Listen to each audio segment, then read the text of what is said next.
Hello दोस्तों, आप लोगों का स्वागत है छात्र शिक्षक पाठशाला के ये यूट्यूब चैनल पे। और हम लोग सीटेट 2021 के लिए एक वीडियो सीरीज आरंभ करने जा रहे हैं, जिसमें कि हमने पहले एसएसटी, जिसको सामाजिक विज्ञान भी बोलते हैं, उसमें से क्लास 6 का इतिहास का हम लोग स्टार्ट कर रहे हैं। तो आज अध्याय 1 लेकर के आए हैं। अगर आप लोगों को ये वीडियो अच्छा लगेगा तो निश्चित ही आप लोग शेयर कीजिएगा और इस चैनल को सब्सक्राइब कीजिएगा और आगे बढ़ाइएगा जो भी होगा। तो एक छोटा सा प्रयास है, जिस तरह से हमने सफलता हासिल किया है सीटेट में, एक अच्छा नंबर लाने का प्रयास किया था और आया भी है, तो हम अपना एक्सपीरियंस आप लोगों के सामने शेयर करेंगे कि किस तरह से हम लोग एसएसटी को अध्ययन करें, उसका अध्ययन करें। 30 नंबर का उसमें डायरेक्टली बुक से प्रश्न आते हैं और 30 नंबर सामाजिक विज्ञान शिक्षण से होते हैं। तो आइए इसको हम लोग स्टार्ट करते हैं। नमस्कार दोस्तों, आप लोगों का एक बार फिर से स्वागत है छात्र शिक्षक पाठशाला का ये यूट्यूब चैनल पे।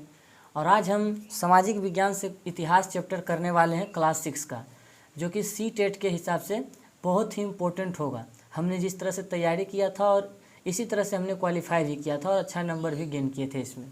तो आइए समाज विज्ञान में पहला चैप्टर इतिहास को अध्याय करते हैं। अध्याय 6 से सब्जेक्ट जो होगा इतिहास का अध्याय 1 होगा और क्लास 6 होगा।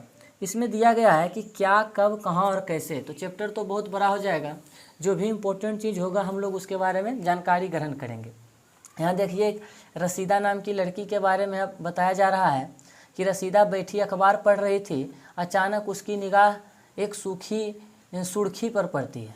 मतलब एक समाचार जो होता है 100 साल पहले का था। वो सोचने लगी कि यह कैसे जान सकते हैं कि इतने वर्षों पहले क्या हुआ था। देखिए कैसे पता चल लगा है, तो बताया जा रहा है कि यह जानने के लिए कल क्या हुआ था। कल क्या हुआ था, आप क्या कर सकते हो, आप रेडियो सुन सकते हो, टेलीविज़न देख सकते हो या फिर अखबार पढ़ सकते हो। साथ ही यह जानने के लिए कि पिछले साल क्या हुआ था, तुम किसी ऐसे व्यक्ति से बात कर सकते हो जिसे उस समय की स्मृति हो, अर्थात क्या हो, उस समय का उसे ज्ञान हो। तो कहने का तात्पर्य यहाँ हुआ कि हम अभी जो वर्तमान समय में अगर किसी के बारे में कुछ पता लगाना है तो हम इसको जान सकते हैं। दिया जा रहा है कि अतीत के बारे में हम कैसे जान सकते हैं।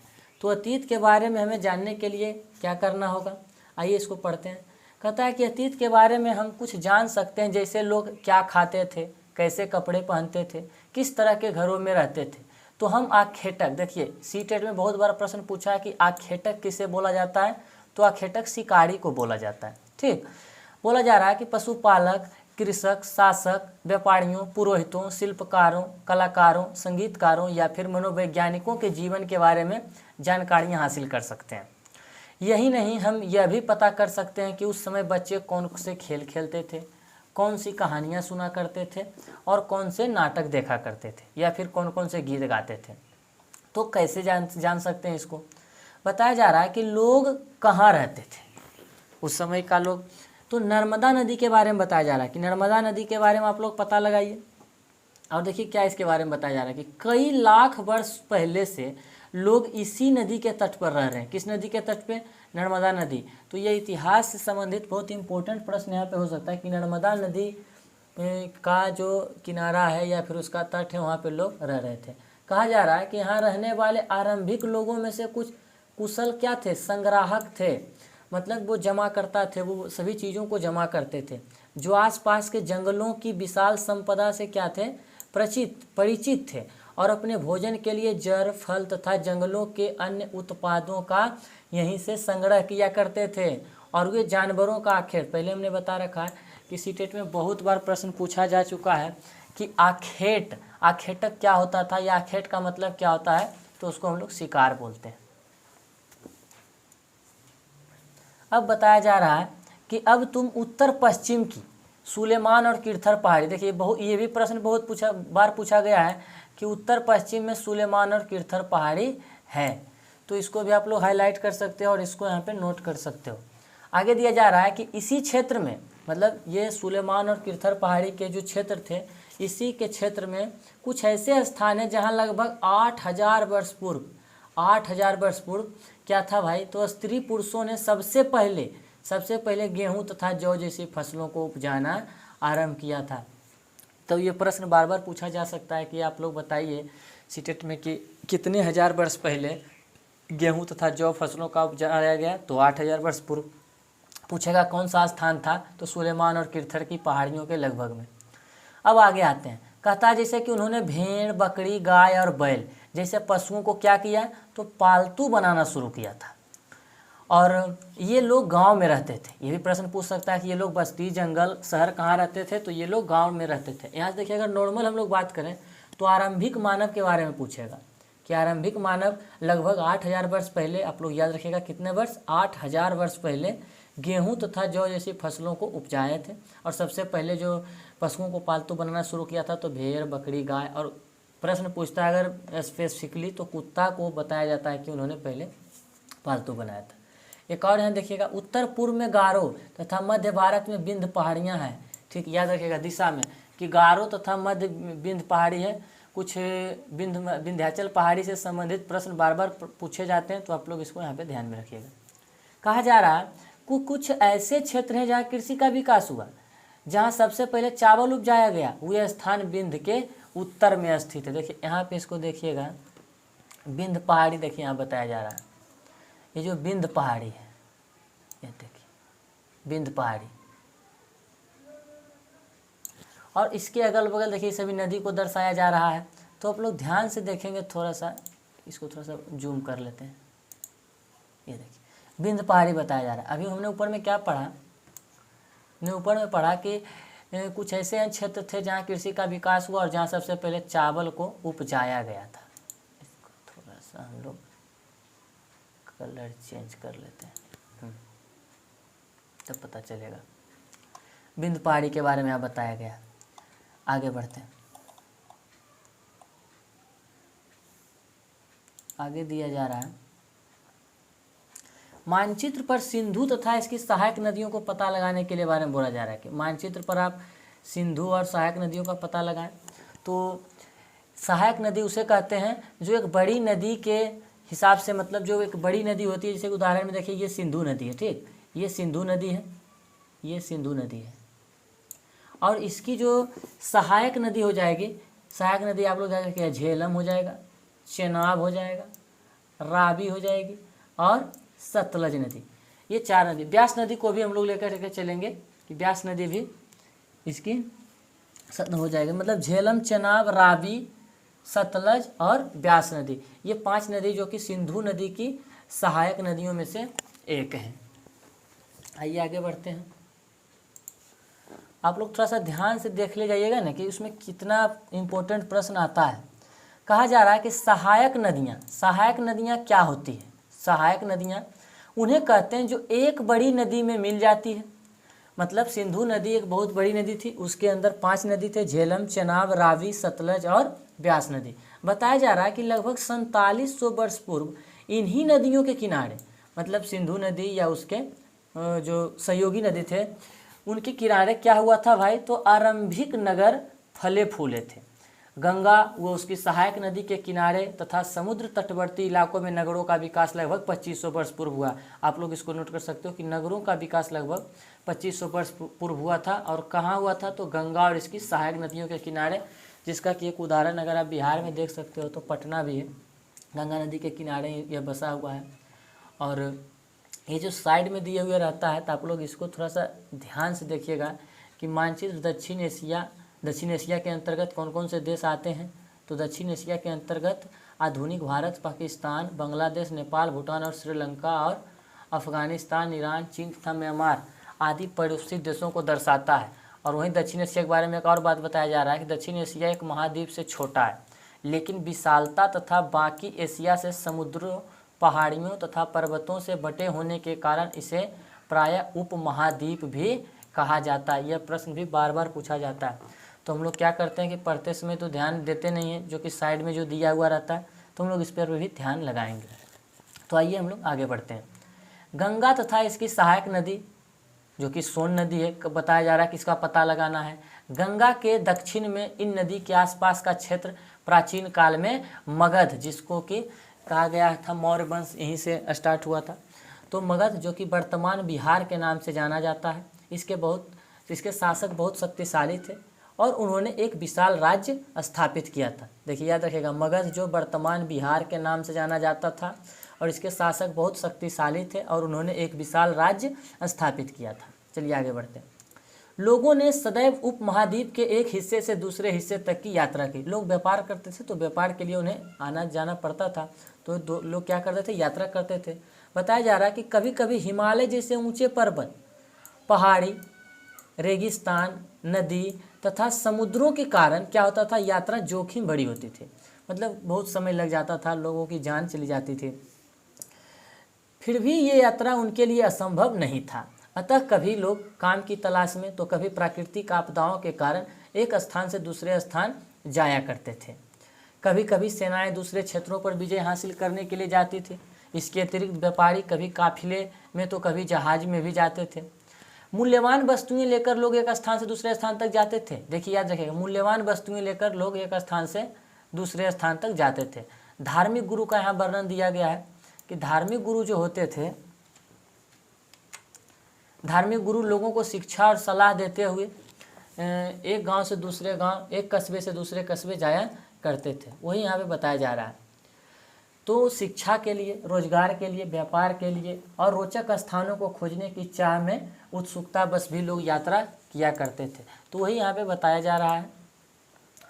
आगे बढ़ते हैं कि आज लोग यात्रा क्यों करते हैं, वर्तमान समय के बारे में बताया जा रहा है। तो यहाँ से तो ज़्यादा प्रश्न पूछता नहीं है, लेकिन फिर भी हम लोग इसको एक बार देख लेंगे कि एक बार कह रहा है कि मानचित्र एक को देखो, पर्वत और समुद्र इस उपमहाद्वीप की प्राकृतिक सीमा का निर्माण करते हैं। किस उपमहाद्वीप का भाई, तो एशिया महाद्वीप का, याद रखिएगा।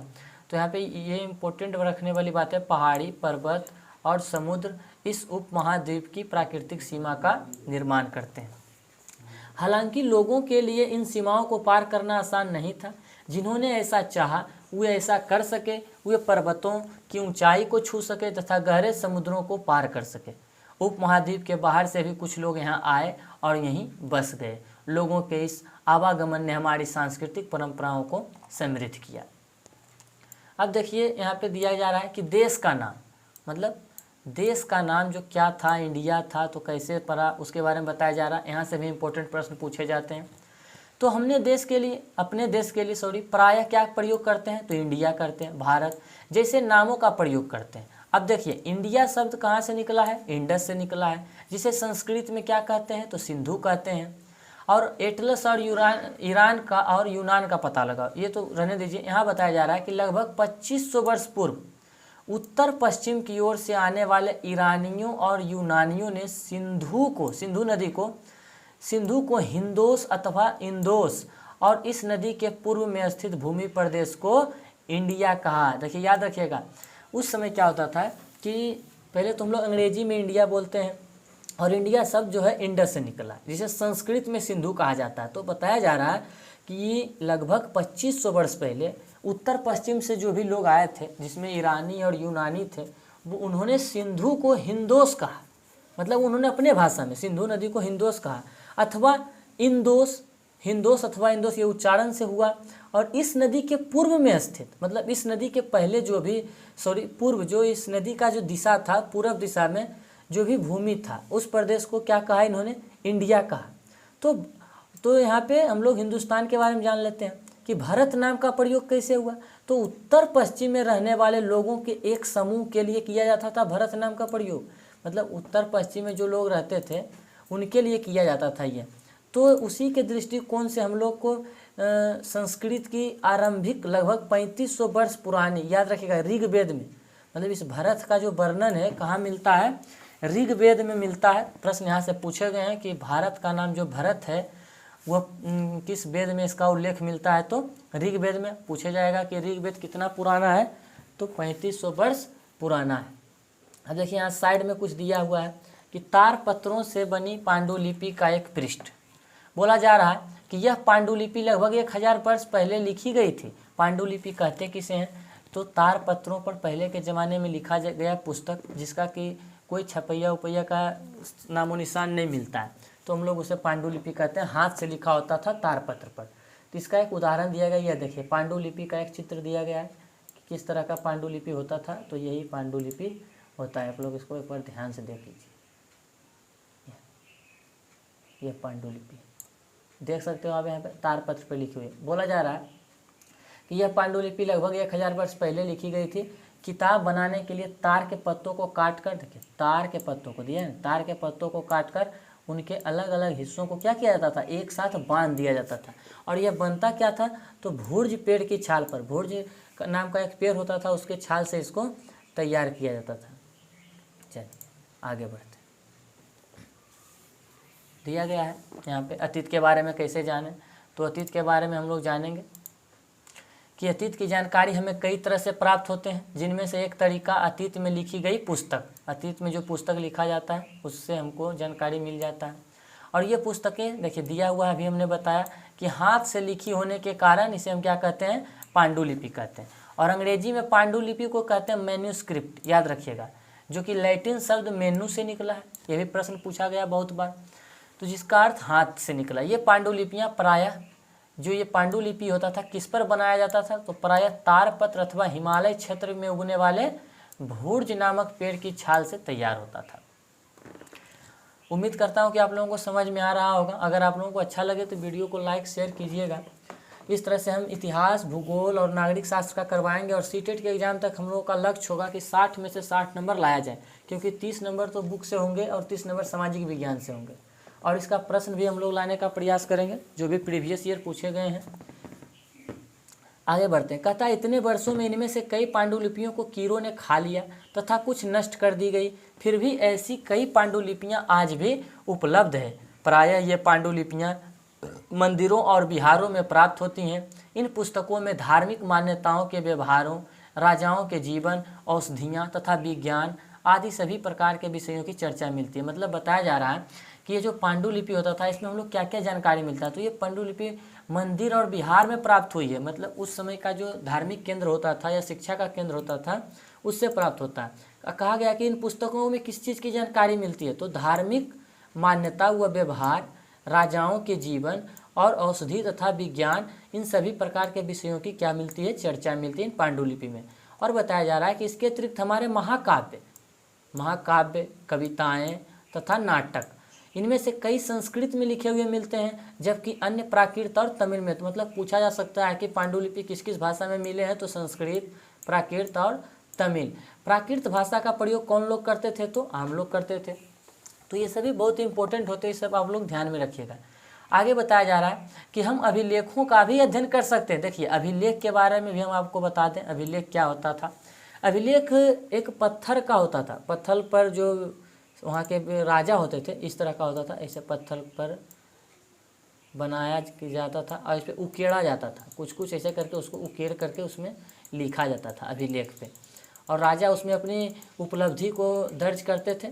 और इस तरह से वो ऐसे जगह पर वहाँ उसको लगा दिया जाता था कि जहाँ से जितने भी लोग हों उसको देख सके और राजा के आदेशों का पालन कर सके। तो आइए इसको पढ़ते हैं। अभिलेखों का भी अध्ययन कर सकते हैं। ऐसे लेख पत्थर अथवा धातु जैसी अपेक्षाकृत कठोर सतहों पर उत्कीर्ण किए हुए मिलते हैं, मतलब खोद के लिखा हुआ मिलता है। कभी कभी शासक अथवा अन्य लोग अपने आदेशों को इस तरह उत्कीर्ण करवाते थे ताकि लोग उन्हें देख सके, पढ़ सके तथा उनका पालन कर सके। कुछ अन्य प्रकार के अभिलेख भी मिलते हैं जिनमें राजाओं तथा रानियां सहित अन्य स्त्री पुरुषों ने भी अपने कार्य के विवरण उत्कीर्ण करवाए। उदाहरण के लिए प्रायः शासक, देखिए ये इंपॉर्टेंट है, लड़ाइयों में अर्जित विजय का लेखा जोखा रखते थे, मतलब जो भी वे उपलब्धि हासिल करते थे, जो भी उपलब्धि, जैसे कि उनकी पत्नियां कितनी थी, वो कौन कौन सी लड़ाई लड़े, कहाँ विजय हुआ, उनको कौन कौन सा मतलब कि उपाधि दिया गया, ये सभी वो उत्कीर्ण करवाते थे। ये उदाहरण में देखिए दिया गया है, पत्थरों पर लिखवाया जाता था। तो अभिलेख के बारे में आप लोग जाना। और आइए देखिए इधर साइड में दिया गया है कुछ, इसको थोड़ा सा हम लोग विस्तार से जानते हैं। कहता है कि लगभग 2250 वर्ष पुराना यह अभिलेख वर्तमान अफगानिस्तान 2250 वर्ष पुराना के कहाँ से प्राप्त हुआ है, तो कंधार से प्राप्त हुआ है। यह अभिलेख देखिए अशोक नामक शासक का, मतलब मगध के सम्राट, मौर्य वंश के संस्थापक जो थे चंद्रगुप्त मौर्य, उनके ये पौत्र थे और बिंदुसार का ये पुत्र था। तो कहने का मतलब हुआ कि उनके आदेश पर उत्कीर्ण करवाया था। इस शासक के विषय में आप जो हैं यहाँ बताया जा रहा है कि तुम अध्याय 8 में पढ़ोगी। जब हम कुछ लिखते हैं तब हम किसी लिपि का प्रयोग करते हैं, निश्चित है। अगर ये देखिए यहाँ जो लिखा हुआ है ये देवनागरी लिपि का प्रयोग किया गया है। तो लिपियाँ अक्षरों अथवा संकेतों से बनती है। कोई भी लिपि को हम लोग निर्माण करते हैं तो अक्षर अथवा संकेत से बनी होती है। जब हम कुछ बोलते अथवा पढ़ते हैं तब हम एक भाषा का प्रयोग करते हैं, मतलब जब हम कुछ बोलते हैं या लिखते हैं तो भाषा का प्रयोग करते हैं, बोलते हैं और अथवा पढ़ते हैं। लेकिन जब हम लिखते हैं तो लिपि का प्रयोग करते हैं। यह अभिलेख इस क्षेत्र में प्रयुक्त होने वाले यूनान तथा अरमाइक नामक दो भिन्न लिपियों का भाषाओं में है। मतलब ये याद रखिएगा कि 2250 वर्ष पुराना अभिलेख जो अफगानिस्तान के कंधार से प्राप्त हुआ था वह अशोक नामक शासक का था। यह अशोक इंडिया का था, आप लोग जान रहे हैं। और यह अभिलेख में किस किस भाषा का प्रयोग किया गया था ये इंपॉर्टेंट है, तो यूनानी तथा अरामेइक याद रखिएगा। चलिए आगे बढ़ते हैं। अब कहा जा रहा है, जो भी हम लोग पढ़े अभिलेख के बारे में, कि इसके अतिरिक्त अन्य कई वस्तुएं अतीत में बनी और प्रयोग में लाई जाती थी। ऐसी वस्तुओं का अध्ययन करने वाला व्यक्ति पुरातत्वविद कहलाता है। याद रखिएगा, पुरातत्वविद कौन होता है? जो अतीत में मिली गई जो भी पुस्तक हो गया, ईंट हो गया, पत्थर हो गया, जिसे यहाँ दिया गया कि पत्थर और ईंट से बनी इमारत के अवशेष, चित्र तथा मूर्तियों का अध्ययन करता है। वे औजार, हथियार, बर्तन, आभूषण, देखिए प्राचीन के बारे में दिया जा रहा है यहाँ पे। ये सभी वस्तुओं का जो भी व्यक्ति अध्ययन करता है इतिहास में उसे हम लोग पुरातत्वविद कहते हैं। ये सब पिक्चर को आप लोग ध्यान से देखिएगा, ये सब हमको इतिहास में मिला है। कहा जा रहा है कि एक प्राचीन नगर से प्राप्त पात्र है। ये जो पात्र है, ये आप जो देख रहे हो, ये प्राचीन नगर से प्राप्त होते हैं। यहाँ देख सकते हो किस तरह से इन लोगों ने इस पर नक्काशी भी किया है। इस तरह के पात्र का प्रयोग 4700 वर्ष पूर्व होता था। 4700 वर्ष पूर्व, सोच सकते हो आप। मतलब उस समय के भी लोग बहुत ही जानकार होते थे और बहुत ही समझदार होते थे। तो इसको आप लोग ध्यान में रखिएगा। आगे बताया जा रहा है कि दाएं ओर एक पुराना चांदी का सिक्का है। इस तरफ आप देख सकते हो। हमारे द्वारा आज प्रयोग में आने वाले सिक्कों से ये कैसे है, कितना भिन्न है। तो बहुत सारी चीज़ इतिहास से हमें देखने को मिलता है और एग्जाम के दृष्टिकोण से भी ये सभी चीज़ें बहुत ही ज़रूरी हो जाती है। चलिए आगे बढ़ते हैं। कहता है कि सिक्कों की प्राप्ति के लिए छानबीन तथा खुदाई भी करता था। जो पुरातत्वविद होता है वो इसकी जानकारी एकत्रित करता है और उसका खुदाई भी करता है। इनमें से कुछ वस्तुएं पत्थर, पकी मिट्टी तथा कुछ धातु की बनी हो सकती हैं। ऐसे तत्व कठोर तथा जल्दी नष्ट ना होने वाले होते हैं। पुरातत्वविद के बारे में और कुछ बताया जा रहा है कि जो पुरातत्वविद होते थे वे जानवर, चिड़ियाँ तथा मछलियों की हड्डियाँ भी ढूंढते हैं। इससे उन्हें यह जानने में मदद मिलती है कि अतीत के लोग खाते क्या थे। वनस्पति के अवशेष बहुत मुश्किल से बच पाते हैं क्योंकि वह सड़ गल जाते थे। यदि अन्न के दाने अथवा लकड़ी के टुकड़े जल जाते हैं तो वे जले हुए रूप में बचे रहते हैं। पांडुलिपियों, अभिलेखों तथा पुरातत्व से ज्ञात जानकारी के लिए इतिहासकार प्रायः स्रोत शब्द का प्रयोग करते हैं। ये देखिए प्रश्न सीटेट में पूछा है 2-3 बार कि पांडुलिपि, अभिलेख तथा पुरातत्व से ज्ञात जानकारी के लिए इतिहासकार किस चीज़ का प्रयोग करते हैं? तो स्रोत का प्रयोग करते हैं, स्रोत शब्द का। इतिहासकार उन्हें कहते हैं कि जो अतीत का अध्ययन करते हैं, स्रोत के प्राप्त होते ही अतीत के बारे में पढ़ना बहुत रोचक हो जाता है। निश्चित है, अगर कोई चीज़ के बारे में हमें उसका एक साक्ष्य मिल जाता है तो उसके बारे में पढ़ने में वो बहुत मज़ा आता है, क्योंकि इन स्रोतों की सहायता से हम धीरे धीरे अतीत का पुनर्निर्माण करते हैं।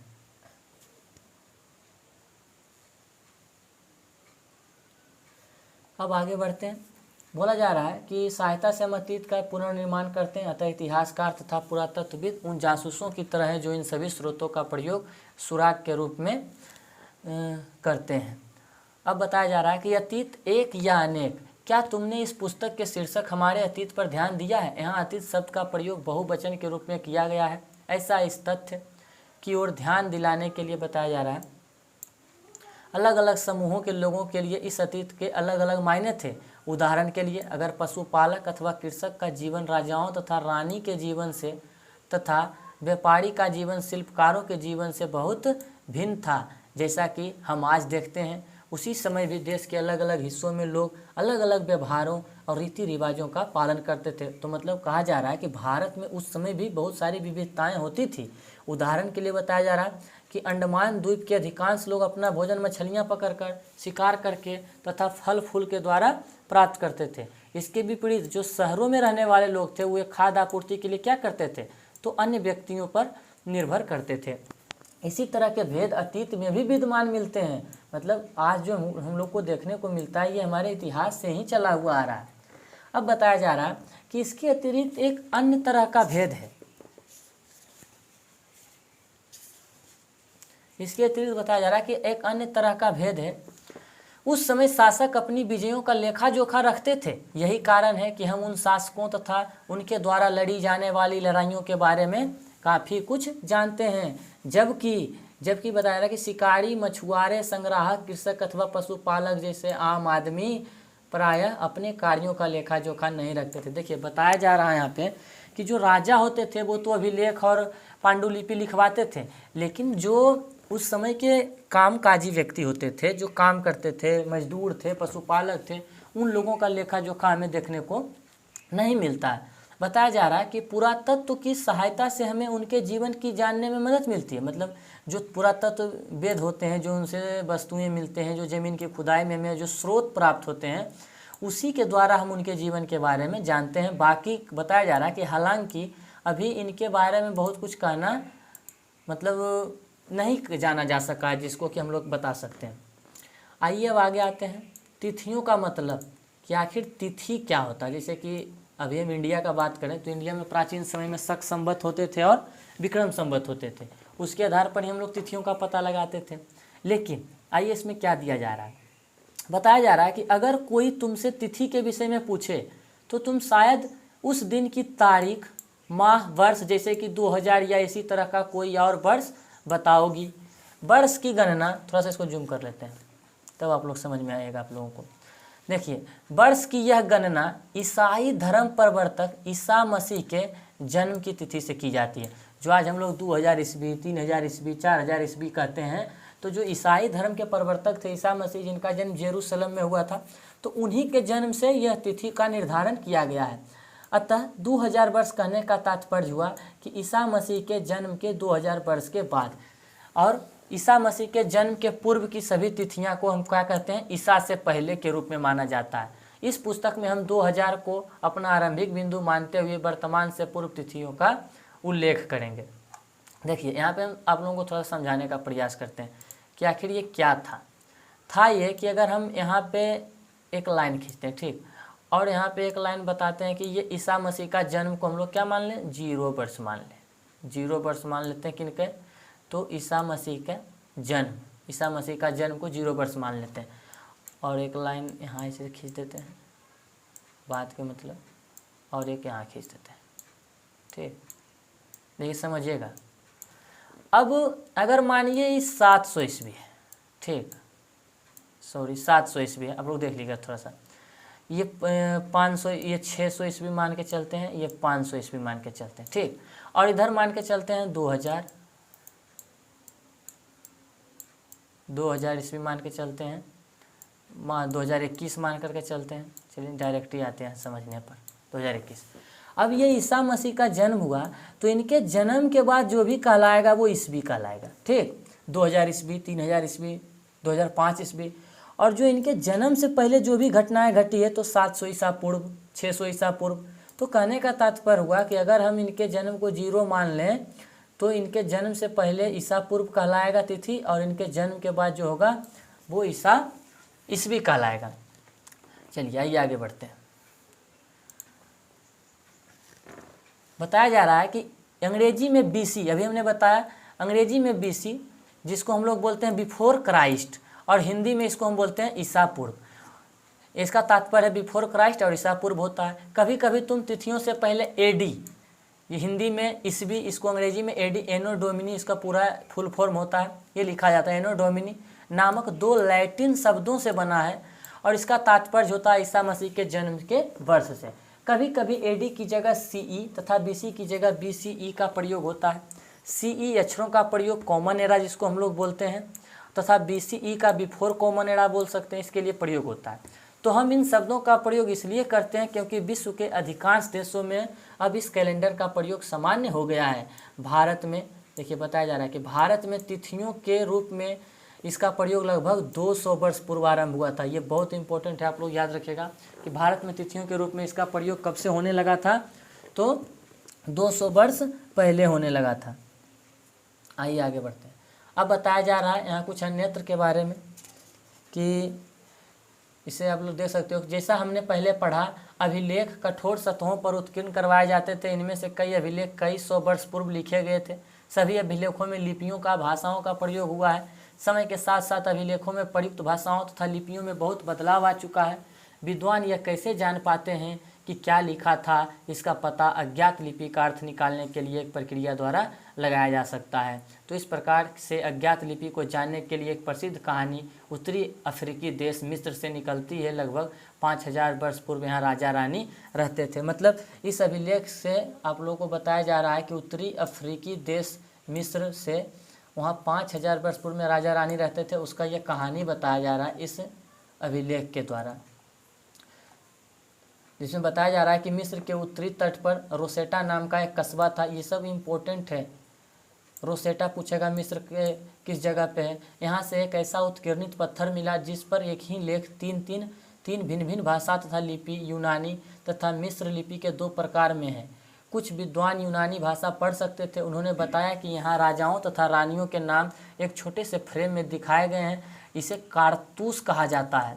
इसके बाद विद्वानों ने यूनानी तथा मिस्री संकेतों को अगल बगल रखते हुए मिस्री अक्षरों की समानार्थक ध्वनियों की पहचान की। जैसा कि तुम देख सकते हो, यहाँ एल अक्षर के लिए शेर तथा, देखिए बताया जा रहा है, एल अक्षर के लिए शेर तथा ए अक्षर के लिए चिड़िया का चित्र बनाया गया है। एक बार जब उन्होंने यह जान लिया कि विभिन्न अक्षर किनके लिए प्रयुक्त हुए तो आसानी से अन्य अभिलेख को भी पढ़ाया जा सका। यहाँ कल्पना करने के बाद दिया जा रहा है और यह प्रश्न है। यहाँ देखिए, प्रश्न से ज़्यादा इम्पोर्टेंट है हम लोगों को ये वाला जो भी टॉपिक है। थोड़ा सा इसको बड़ा करके हम लोग देख लेते हैं कि कृषि का आरंभ लगभग कितना दिन पहले हुआ था? तो 8000 वर्ष पूर्व हुआ था। सिंधु सभ्यता के प्रथम नगर कौन थे? तो 4700 वर्ष पूर्व। और गंगा घाटी के नगर मगध का बड़ा राज्य था 2500 वर्ष पूर्व, और वर्तमान लगभग 2000 वर्ष पूर्व में था। यहाँ कुछ प्रश्न दिया गया है, जिसे कि देख लीजिए। यहाँ पे दिया गया है कि मगध जो था तो पहला बड़ा राज्य, यहाँ इसको हम लोग ले करके चलते हैं मगध के बारे में।